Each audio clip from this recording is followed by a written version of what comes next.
Hello guys, आप लोगों को मेरा नमस्कार। आज हम जो कहानी सुनाने जा रहे हैं, इस कहानी का नाम है चतुर पत्नी। आइए इस कहानी को विस्तार से सुनते हैं। रायगढ़ नाम का एक राज्य था। वहाँ हरिया नाम का एक गरीब व्यक्ति रहता था।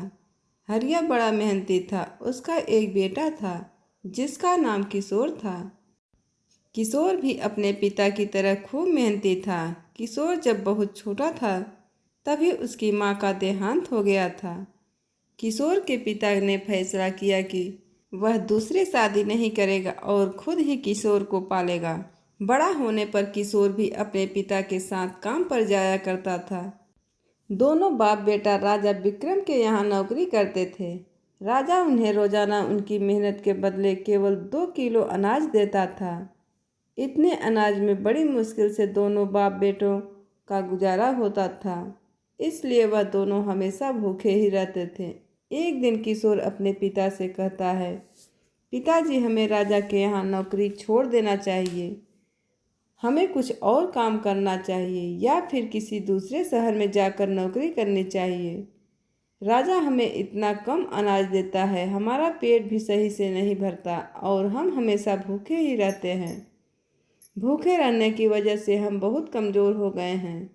अगर हम खाएंगे नहीं तो हम काम कैसे करेंगे? हरिया बोला, बेटा, कह तो बिल्कुल सही रहे हो। भूखा रहने का वजह से मुझे भी बहुत कमज़ोरी आ रही है। हमेशा चक्कर से आते हैं। कभी कभी तो मेरी आंखों से दिखना भी बंद हो जाता है। लेकिन बेटा, हम राजा की नौकरी नहीं छोड़ सकते हैं। अगर हम राजा की नौकरी छोड़कर किसी दूसरे शहर में जाकर नौकरी करेंगे तो राजा हमें तलाश करवा कर सूली पर लटकवा देगा। इसलिए हमारी भलाई इसी में है कि हम चुपचाप राजा की नौकरी करते रहें। अब तुम जाकर जंगल से थोड़ी लकड़ी ले आओ, मैं खाना पका दूंगा। किशोर अपने पिता के कहने पर जंगल से लकड़ी लेने चला जाता है। तभी हरिया के घर एक बूढ़ी काकी आती है। वह हरिया से कहती है, हरिया बेटा, तूने ज़िंदगी भर मुसीबत काटी है और अब अपनी ज़िंदगी मुसीबत में मत काट। कभी तू चैन से बैठकर 2 रोटी नहीं खा पाया। तेरा बेटा कब से जवान हो गया है, तू उसकी शादी क्यों नहीं करवा लेता? घर में बहू आ जाएगी तो कम से कम तुम लोगों को खाना बनाना नहीं पड़ेगा। तुम थके हारे मजदूरी करके आते हो और फिर भोजन बनाते हो। अगर बहू आ जाएगी तो तुम्हें बहुत से कामों में राहत मिलेगा। तभी हरिया काकी से बोला, अरे काकी, किशोर की शादी हुए 1 साल हो चुका है। बूढ़ी काकी सुनकर हैरान होते हुए बोली, क्या कहा तूने? किशोर की शादी को 1 साल हो चुका है, लेकिन तूने कभी किसी को बताया नहीं। आखिर क्या वजह है इसकी? जरा मुझे भी तो पता चले।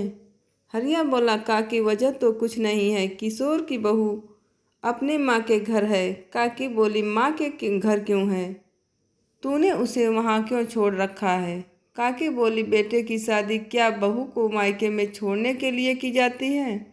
तू अपने बेटे से कहता क्यों नहीं वह अपनी पत्नी को मायके से लेकर आए? तू आज किशोर को भेज दे बहू को लेकर आने के लिए। हरिया बोला, कैसे भेज दूँ काकी? हमारे घर में तो एक चारपाई तक नहीं है जिस पर वह बेचारी आकर बैठ सके, और ना ही हमारे पास इतने पैसे हैं कि हम चारपाई खरीद कर ला सकें। और फिर किशोर के पास ऐसे कपड़े भी तो नहीं हैं जिन्हें पहनकर वह अपने ससुराल जा सके। उसके पास केवल 2 जोड़ी कपड़े हैं, उनमें भी 10 पैबंद लगे हुए हैं।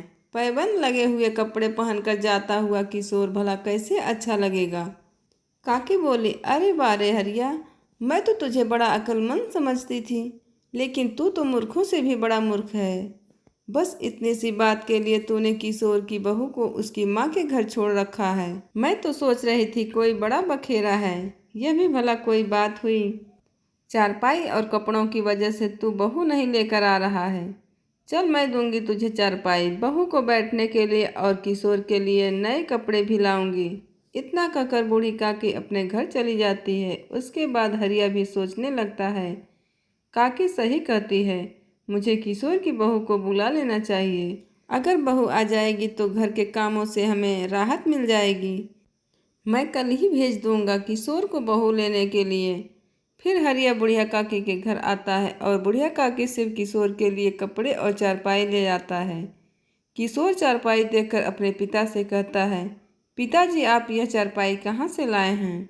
हरिया बोला, बेटा मुझे यह चारपाई काकी ने दिए हैं और उन्होंने तुझे नए कपड़े भी दिए हैं। किशोर बोला, लेकिन पिताजी काकी ने तुम्हें यह चारपाई और मुझे नए कपड़े क्यों दिए हैं?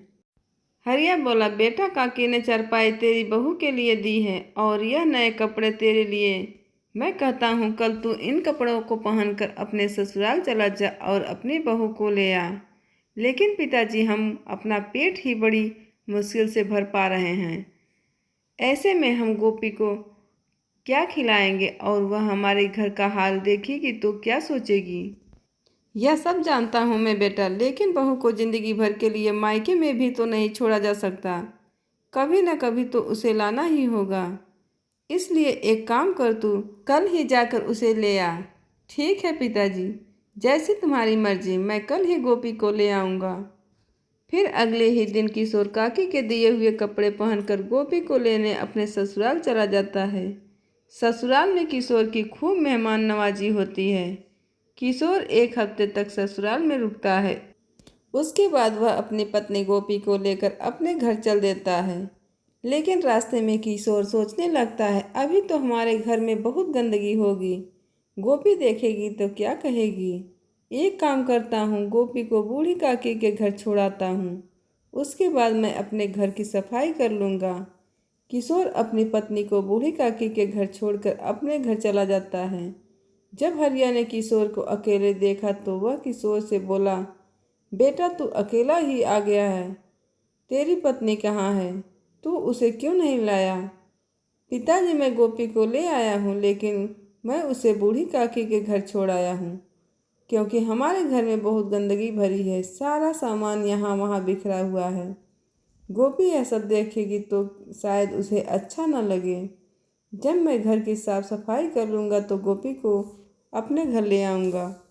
बेटा साफ सफाई तो बाद में होती रहेगी, पहले तू महाराज के पास चल, वह तुझे 3 दिन से रोज बुला रहे हैं। मैं उनसे रोज कोई न कोई बहाना मार देता हूँ। तुझे अपने ससुराल में इतने दिन नहीं रुकना चाहिए था। पता नहीं महाराज तेरे लिए क्या कहेंगे। किशोर बिना साफ सफाई किए अपने पिता के साथ राजमहल की ओर चल पड़ता है। उधर बूढ़ी काकी ने गोपी की खूब खातिरदारी की और फिर बोली, बेटी तुम बहुत समझदार हो, भगवान हमेशा तुम्हें खुश रखे। आओ अब मैं तुम्हें तुम्हारे घर छोड़ाऊँ। बूढ़ी काकी की बात सुनकर गोपी को बड़ा आश्चर्य हुआ। वह सोचने लगी, क्या यह घर उसका नहीं है? उसने हिचकिचाते हुए काकी से पूछा, माँ जी यह किशोर का घर नहीं है? तो फिर किशोर का घर कौन सा है? काकी ने कहा, बेटी किशोर राजा के यहाँ काम करने गया है, इसलिए तुझे मेरे घर छोड़ गया था। तू अभी नई नवेली बहू है, घर में अकेले कैसे रहेगी? अब तो वह आने वाला ही होगा। चल उसके आने से पहले मैं तुझे तेरे घर छोड़ाती हूँ। फिर बूढ़ी काकी गोपी को उसके घर छोड़ आई। गोपी को किशोर का घर देखकर बहुत आश्चर्य हुआ। पूरा घर गंदा पड़ा था, देखने में ऐसे मालूम होता था जैसे सालों से घर में झाड़ू नहीं लगी हो। सारा सामान इधर उधर बिखरा पड़ा था। एक कोने में 2-3 जोड़ी कपड़े रखे हुए थे, जिन पर जगह जगह पैबंद लगे हुए थे और उन कपड़ों पर धूल जमी थी। घर की यह हालत देखकर गोपी का रोना आने लगा। वह सोचने लगी, हे भगवान, पिछले जन्म में मैंने ऐसी कौन सी गलती की थी जिसकी सज़ा मुझे इस जन्म में मिल रही है। इस घर में तो कुछ भी नहीं है, अब मैं क्या करूं? मेरी तो कुछ भी समझ में नहीं आ रहा है। गोपी बहुत समझदार और होशियार थी। उसने सोचा, यह मेरे नसीब का एक हिस्सा है, अब मैं इसे कैसे भी करके इस मुश्किल से गुजारा करना ही होगा। वह हिम्मत करके उठी और घर की साफ सफाई में लग गई। कुछ ही देर में उसने पूरा घर साफ कर दिया और इधर उधर बिखरा हुआ सामान सही तरीके से रख दिया। उसके बाद वह बूढ़ी काकी की दी हुई चारपाई पर बैठकर किशोर के आने का इंतजार करने लगी। इंतजार करते करते रात होने वाली थी, लेकिन किशोर उसके पिता हरिया अभी तक घर नहीं आए थे। गोपी बेचैन होने लगी इतना बड़ा घर और उस घर में वह अकेली। उसका दिल घबराने लगा। उसके दिमाग में तरह तरह के ख्याल आने लगते हैं। उतने में ही किशोर और उसका पिता हाथ में अनाज का थैला लिए घर आ गए। घर आकर उन्होंने देखा कि उनके घर का नक्शा ही बदल गया था। जो घर हमेशा कूड़े का ढेर बना रहता था, आज वह हीरे की तरह चमक रहा था। यह देखकर दोनों बेटे ने बहुत खुश हुए। फिर किशोर ने 2 किलो अनाज जो उन्हें राजा देता था अपनी पत्नी को दे दिया और फिर बोला, लो गोपी, इसे पका लो। गोपी को 3 लोगों के लिए इतना कम अनाज देखकर बहुत आश्चर्य हुआ। वह किशोर से पूछने लगी, यह अनाज 2-3 लोगों के लिए बहुत कम है। तुम्हें अनाज थोड़ा और लाना चाहिए था। उसने कहा, गोपी, राजा मुझे और पिताजी को एक दिन के काम के बदले केवल 2 किलो ही अनाज देता है। अब तुम ही बताओ, मैं और अनाज कहाँ से ले आता। आप लोग राजा के यहाँ पूरा दिन मेहनत करते हो और राजा आपको केवल 2 किलो अनाज देकर बहका देता है। राजा आपके साथ नाइंसाफ़ी कर रहा है। गोपी की बात सुनकर हरिया बोला, बेटा, अब हम कर भी क्या सकते हैं। राजा की बात टालने की हिम्मत नहीं किसमें है। गोपी बोली, अब से आप 2 किलो अनाज मत लाना। कल आप राजा से कहना, महाराज, हमारा इस अनाज से पेट नहीं भरता है, हम भूखे रह जाते हैं। आपकी बड़ी कृपा होगी अगर आप हमारा अनाज 2 किलो से बढ़ाकर 5 किलो कर दें। और सुनो, राजा से यह बात कहते हुए आप बिल्कुल भी डरना मत। अगर राजा आपको 5 किलो अनाज देने से के लिए राजी हो जाए तो ठीक है, वरना आप उनसे काम करने के लिए मना कर देना। अगर राजा को आपके काम की ज़रूरत होगी तो वह आप लोगों से काम करवाएंगे, वरना नहीं करवाएंगे। गोपी, अभी तुम राजा को जानती नहीं हो। जो तुम यह बात कह रही हो, अगर हमने राजा से यह कह दी तो ना जाने हमारी जुबान कटवा देगा। ऐसे कैसे राजा तुम्हारी जुबान कटवा देंगे। तुमने किसी को लूटा तो नहीं है, तुमने चोरी तो नहीं की है और ना ही तुम झूठ बोल रहे हो। फिर तुम्हें किस बात का डर है। अपना हक मांग रहे हो और जो हक नहीं मांग सकता वह कुछ नहीं कर सकता। इसलिए मैं कहती हूँ, तुम एक बार राजा से अनाज बढ़ाने की बात ज़रूर करना। ठीक है बेटा, तू इतना कह रही है तो मैं कल राजा से अनाज बढ़ाने के बारे में ज़रूर बात करूँगा। अब तुम इस अनाज को बना दो। अगले दिन किशोर और उसका पिता हरिया राजा के पास गए और फिर हरिया राजा से बोला, महाराज, मैं यहाँ आपसे अपने अनाज के बारे में बात करने आया हूँ। आप हमें पूरे दिन मेहनत करने के बाद केवल 2 किलो अनाज देते हैं। इतने अनाज में हमारा गुजारा नहीं हो पाता। हमें ज़्यादातर भूखा रहना ही पड़ता है। इसलिए महाराज, आपसे गुजारिश है, अगर आप हमारा अनाज 2 किलो से बढ़ाकर 5 किलो कर दें तो आपकी बड़ी कृपा होगी। राजा बोला, हरिया, यह बात तुम्हें पहले बतानी थी। भूखा रहना अच्छी बात नहीं है। अगर तुम भूखे रहोगे तो खाली पेट काम कैसे करोगे। मैं आज से ही तुम्हारा अनाज 5 किलो नहीं बल्कि 6 किलो कर देता हूँ। फिर राजा मंत्री से कहता है, मंत्री जी, आज से सभी को रोजाना 6 किलो अनाज दिया जाएगा और दूसरे जितने भी मजदूर भी हैं सभी को अनाज बढ़ा दिया जाए। राजा का फैसला सुनकर दोनों बाप बेटे 6 किलो अनाज लेकर खुशी खुशी अपने घर चले गए। जब गोपी ने किशोर के सिर पर अनाज का बड़ा थैला देखा तो वह समझ गई कि राजा ने उनकी बात मान ली है। फिर उसने दोनों से पूछा, इस थैली को देखकर मालूम होता है कि राजा ने तुम्हें 5 किलो अनाज दे दिया है। उन्होंने तुम्हें कुछ कहा तो नहीं। हरिया बोला, नहीं बेटी, राजा ने कुछ नहीं कहा। हमने महाराज से अपनी मजदूरी को 5 किलो का अनाज मांगा, लेकिन महाराज ने हमें 6 किलो अनाज दे दिया। आज से हमें रोजाना हमारी मेहनत का 6 किलो अनाज मिलेगा। हम महाराज से बेकार ही डरते थे, लेकिन महाराज बहुत ही दयालु हैं। उन्होंने हमारे साथ साथ सभी मजदूरों के अनाज में बढ़ोतरी कर दी है। सभी घर वाले बहुत खुश थे। हरिया ने गोपी को बहुत आशीर्वाद दिया। गोपी बहुत होशियार थी। राजा द्वारा दिए गए अनाज से वह आधा अनाज बचा लेती थी और आधे अनाज को पका लेती थी, 2 महीने तक उसने यही काम किया। फिर एक दिन उसने अपने ससुर से कहा, आज आप राजा से कहना कि मैंने अपने बेटे की शादी कर ली है। अब हम परिवार में 3 सदस्य हो गए हैं। आप जो अनाज हमें देते हैं उससे हमारा पूरा नहीं पड़ता। महाराज, अगर आप हमारा अनाज थोड़ा और बढ़ा दें तो बड़ा अच्छा होगा। हरिया बोला, ठीक है बेटी, हम महाराज से ऐसा ही कहेंगे। अगले दिन शाम को काम खत्म करके दोनों बाप बेटे राजा के पास गए और राजा से बोला, महाराज, मैंने अपने बेटे किशोर की शादी कर दी है। अब हमारे घर में 3 सदस्य हो गए हैं। अगर आप हमारा अनाज थोड़ा और बढ़ा देंगे तो बड़ा अच्छा होगा। राजा बोला, यह तो बहुत अच्छा किया तुमने हरिया, जो किशोर की शादी कर दी। मंत्री से कहकर आज ही मैं तुम्हारा अनाज 10 किलो करवा दूंगा।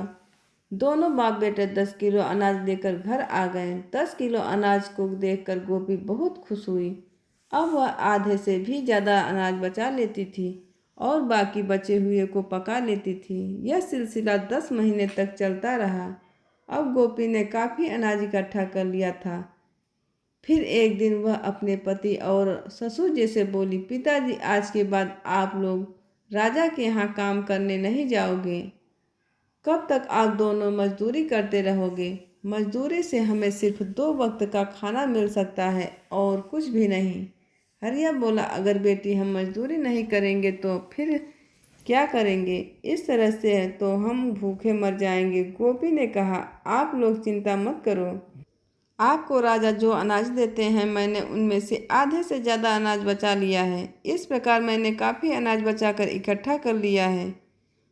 अब आप लोग बाज़ार में कोई दुकान खोल लीजिए और उनमें से अनाज बेचने का काम शुरू कर दीजिए। भगवान ने चाहा तो कुछ ही दिनों में हमारा कारोबार अच्छा चलेगा। हरिया बोला, ठीक है बेटी, मैं आज ही बाज़ार में कोई दुकान देखता हूँ और फिर कल से हम अनाज बेचना शुरू कर देंगे। हरिया ने बाज़ार में एक दुकान किराए पर ले ली और अगले ही दिन अनाज बेचना शुरू कर दिया। कुछ ही दिनों में उनकी दुकान काफ़ी अच्छी चलने लगी।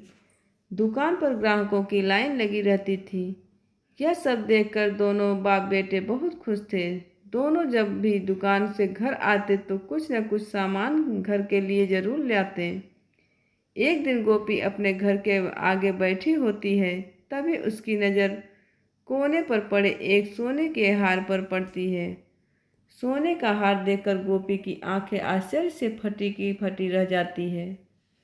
गोपी जल्दी से हार को उठा लेती है और उसे घर में ऐसी जगह रख देती है जहाँ किसी की नज़र न पड़ सके। उसी दिन पूरे नगर में राजा के सिपाही ने ऐलान किया, सुनो ये गांव वालों, जरा गौर से सुनो। एक चील रानी का सोने का हार उड़ा कर ले गई है। जिस किसी इंसान को वह सोने की हार मिल जाए वह हार राजा को लौटा दे। इसके बदले राजा उस व्यक्ति को मुंह मांगा इनाम देंगे। रानी के हार की खबर पूरे नगर में फैल गई। हर किसी को जुबान पर हार की चर्चा थी। जब यह बात गोपी को पता चली तो उसने हार के बारे में किसी से जिक्र नहीं किया। इसलिए राजा को अभी तक रानी का हार नहीं मिला। राजा बहुत परेशान था। वह मंत्री से बोला, मंत्री, हार के बारे में कुछ पता चला या नहीं? मंत्री बोला, नहीं महाराज, अभी तक कुछ नहीं पता चला, लेकिन हार की तलाश जारी है।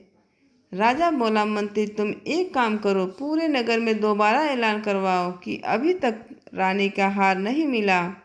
अगर किसी भी आदमी को हार के बारे में कुछ भी पता हो वह बिना डरे दरबार में आकर राजा को बताए और जो भी हार ला कर देगा उसे मुंह मांगा इनाम दिया जाएगा।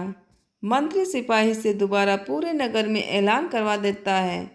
अगले दिन गोपी अपने ससुर और पति से कहती है, मैंने सुना है कि रानी का हार चील लेकर उड़ गई है और जो भी आदमी उस हार को तलाश करके राजा को देगा राजा उसे मुँह मांगा इनाम देंगे। कहीं राजा झूठ तो नहीं बोल रहे हैं? हरिया बोला, नहीं बहू, महाराज कभी झूठ नहीं बोलते। वे जो भी वादा करते हैं उसे पूरा भी करते हैं। राजा की ज्योतिष ने बताया कि हार किसी के घर के आगे पड़ा हुआ है। तभी गोपी बोली, पिताजी ज्योतिष सही कहते हैं। हार हमारे घर के आगे पड़ा हुआ था। आप जाइए, राजा को यह हार ले जाकर दे दीजिए। हरिया गोपी से हार ले जाकर राजा को दे देता है। रानी का हार देखकर राजा बहुत खुश होता है। उसके बाद राजा हरिया से कहता है, हम तुमसे बहुत खुश हैं। शर्त के मुताबिक अब तुम हमसे जो भी मांगना चाहते हो वह मांग लो, हम तुम्हें देने के लिए तैयार हैं। हरिया बोला, महाराज मैं आपसे क्या मांग सकता हूँ? आपके हमारे ऊपर पहले से ही बहुत एहसान है। यह तो मैंने अपने कर्तव्य का पालन किया है। हरिया मैं जानता हूँ तुम बहुत ईमानदार हो और एक सच्चे इंसान हो, लेकिन तुम्हें कुछ न कुछ तो अवश्य ही मांगना होगा। मैं तुम्हें तुम्हारी ईमानदारी का इनाम देना चाहता हूँ। हरिया बोला, महाराज आप इतना कह ही रहे हैं तो मैं पहले अपने घर का मशवरा कर लूँ, उसके बाद आपको बताऊंगा। राजा बोला, ठीक है हरिया, तुम अपने परिवार वालों से बात करके मुझे कल बता देना। उसके बाद हरिया अपने घर चला जाता है। घर आकर वह गोपी से बोलता है, बेटी महाराज मुझे इनाम देना चाहते हैं, लेकिन मैंने उनसे कह दिया कि घर वालों से बात करके बताऊंगा। गोपी बोली, आपने बहुत अच्छा किया पिताजी। अब आप राजा से कहिए कि महाराज अगर आप मुझे थोड़ी सी ज़मीन का टुकड़ा दे दे तो उस पर हम खेती करके अपने परिवार का गुजारा सही तरीके से कर सकते हैं। हरिया बोला, ठीक है बेटी, जैसा तुम कह रही हो मैं महाराज से वैसा ही कह दूंगा। अगले दिन हरिया राजमहल पहुंचकर राजा के सामने खड़ा हो गया। राजा हरिया से बोला, कहो हरिया, परिवार वालों से क्या मशवरा करके आए हो? हरिया बोला, महाराज आप मुझे थोड़ी सी ज़मीन दे दें तो मैं उस पर खेती करके अपने परिवार का गुजारा कर सकता हूँ। फिर मुझे और मेरे बेटे को मजदूरी करने की भी ज़रूरत नहीं पड़ेगी। राजा बोला, ठीक है हरिया, मैं आज ही तुम्हें 5 बीघा ज़मीन दिलवा देता हूँ। मेरी भी भगवान से प्रार्थना है इस ज़मीन पर खेती करके तुम खूब फलो फूलो और जीवन में आगे बढ़ो। फिर राजा मंत्री से कहकर हरिया को 5 बीघा ज़मीन दिलवा देता है। अब हरिया दिन रात खेत में मेहनत करता है और किशोर अनाज का दुकान चलाता है। कुछ ही दिनों में वह बहुत मालदार हो जाते हैं। फिर किशोर एक बहुत बड़े ही शानदार घर खरीद लेता है। अब उनके घर में किसी भी चीज़ की कमी नहीं होती। इस प्रकार हरिया की बहू की समझदारी और चालाकी से उसकी गरीबी के कुछ ही दिनों में अमीरों में बदल जाते हैं। आज की कहानी यहीं पर समाप्त हुई।